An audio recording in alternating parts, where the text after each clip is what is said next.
Assalamualaikum warahmatullahi wabarakatuh. Alhamdulillahirabbil alamin. Assalatu wassalamu alayka ya Rasulullah. Assalatu wassalamu alayka ya Nabiyallah. Assalatu wassalamu alayka ya Habiballah. Assalatu wassalamu alayka ya Safwatallah. Sebelum Ustazah lanjutkan pada catatan kelima, jangan lupa subscribe terlebih dahulu supaya bisa mengikuti konten-konten Ustazah yang terbaru. Dan jangan lupa like dan share pada teman-teman yang lain supaya lebih bermanfaat. Jika sudah subscribe, maka jangan diklik lagi ya.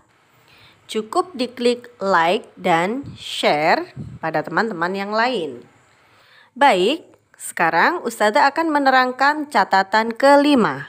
Catatan kelima ini masih ada kaitannya dengan catatan keempat. Catatan keempat yang lalu adalah hukum bacaan ta'awud dan basmalah, yakni ada pada hukum membaca basmalah yang diterangkan bahwa ada 5, salah satunya tentang bacaan surah At-Taubah yang haram, yaitu yang di permulaan surah At-Taubah. Nah, sekarang bagaimana cara menyambung surah Al-Anfal dengan awal surah At-Taubah atau Al-Baro'ah.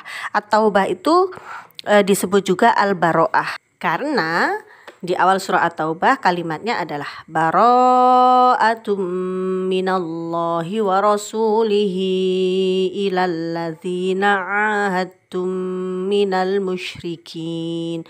Bara'atum minallah ya. Nah, Ustazah ulang bahwasanya surah sebelum Al-Baro'ah atau At-Taubah ini adalah surah Al-Anfal.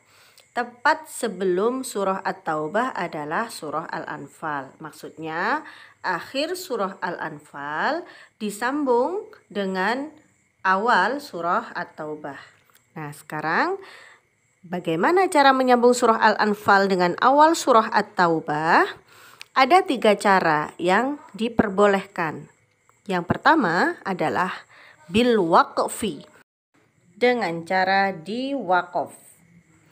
Waqaf itu ciri-cirinya bernafas. Jadi yang disebut waqaf itu, waqaf untuk berhenti, itu adalah bernafas. Di sini cara membacanya yang bil waqfi ini dengan diwaqaf tanpa ta'awud atau juga tanpa basmalah sebelum membaca At-Taubah. Jadi langsung setelah surah Al-Anfal yang akhir, ayat yang akhir, langsung disambung dengan awal surah At-Taubah tetapi dengan bernafas. Jadi caranya kita ambil yang bacaan yang paling akhir ya. Setelah waqaf al-waqfu aula, kita langsung baca innallaha. Innallaha bikulli syai'in alim. Bara'atum minallahi wa rasulihi ilal ladzina ahadtum minal musyrikin. Nah, seperti itu. Jadi akhir surah Al-Anfal berhenti, bernafas, langsung disambung dengan awal surah At-Taubah. Ini adalah cara yang pertama. Sekarang yang kedua, bisaktah, dengan saktah. Artinya kita bacanya berhentinya sejenak dengan tanpa nafas, yang tidak lebih dari 1 alif ya, tanpa nafas.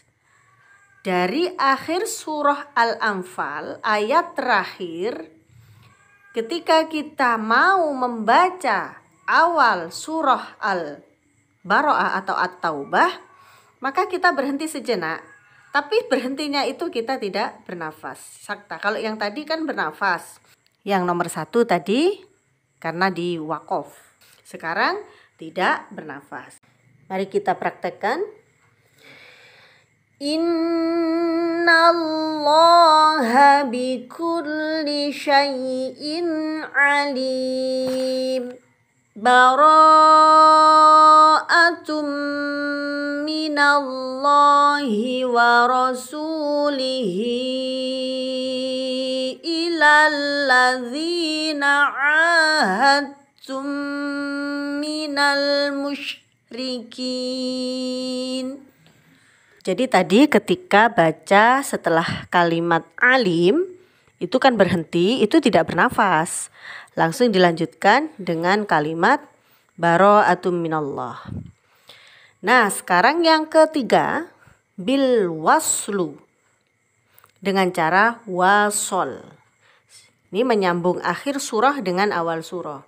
Nafasnya harus panjang, harus kuat, kemudian tidak terputus di tengah kalimat. Di akhir surah Al-Anfal disambung dengan awal surah At-Taubah dengan cara tidak bernafas, dan bacaan yang akhir, huruf yang akhir bertanda di sini adalah bertanda dhammah tanwin, itu dimasukkan ke ba, digantikan dengan huruf mim. Dhammah tanwin bertemu ba iklab. Jadi ini hukum tajwidnya berlaku. Yang belakang alimum bara'atum minallah, begitu. Sekarang kita praktek ya, langsung praktek saja dari akhir surah Al-Anfal. Kita baca, kita gabung dengan awal surah At-Taubah. Mari, 1, 2. Innallaha bikulli syai'in alimum bara'atum minallahi wa rasulihi ilal ladzina ahadtum minal musyrikin. Nah, itulah tadi cara menyambung akhir surah Al-Anfal dengan awal surah At-Taubah atau surah Al-Bara'ah, yaitu ada 3. Yang pertama bil waqfi, dengan diwaqaf. Syaratnya harus bernafas, dan ini tanpa ta'awud juga tanpa basmalah. Yang kedua bis saktah atau dengan saktah, yaitu berhenti sejenak tanpa nafas. Dan yang terakhir dengan wasol, bil waslu, dengan wasol, yaitu menyambung akhir surah dengan awal surah, dengan syarat nafasnya kuat dan akhir kalimat hurufnya yang paling akhir itu disambung dengan awal huruf di surah At-Taubah. Di sini hurufnya masuk dalam ilmu tajwid iklab, yaitu menggantikan dengan huruf mim. Mudah-mudahan apa yang Ustazah sampaikan Allah jadikan ilmu yang barokah, manfaat. Kurang lebihnya Ustazah mohon maaf. Assalamualaikum warahmatullahi wabarakatuh. Terima kasih sudah menonton sampai akhir ya.